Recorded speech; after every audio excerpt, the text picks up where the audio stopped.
একটি ট্রেন দুটি 800 মিটার এবং 400 মিটার স্টেশনকে যথাক্রমে 100 সেকেন্ড এবং 60 সেকেন্ডে অতিক্রম করে, তাহলে ট্রেনটার দৈর্ঘ্য কত?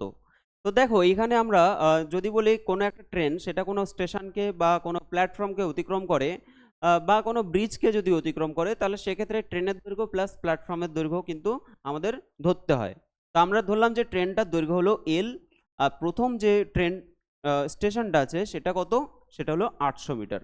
তাহলে এল প্লাস 800 অতিক্রান্ত দূরত্ব সমান গতিবেগ ইন্টু সময়, গতিবেগ ভি ধরলাম ইন্টু সময় কত? 100 সেকেন্ড আছে ইন্টু 100 ধরলাম, 100 দেওয়া আছে। এবার দেখো দ্বিতীয় ক্ষেত্রে কি হবে, এল প্লাস তাহলে 400 মিটার দৈর্ঘ্য 400 সমান গতিবেগ ইন্টু সময়, সময় কত? 60 সেকেন্ড। এই দুটো সমীকরণ থেকে আমাদের কিসের মান বের করতে হবে? এল এর মান বের করতে হবে, ট্রেনের দৈর্ঘ্যের মান বের করতে হবে। তো দেখো এখানে আমরা ভি সমান কি পাবো? ভি সমান হবে এল প্লাস 800 বাই কি হচ্ছে 100, অর্থাৎ এল প্লাস 800 বাই 100 সমান এখানেও ভি এর মান কি পাবো? এল প্লাস 400, 400 বাই 60।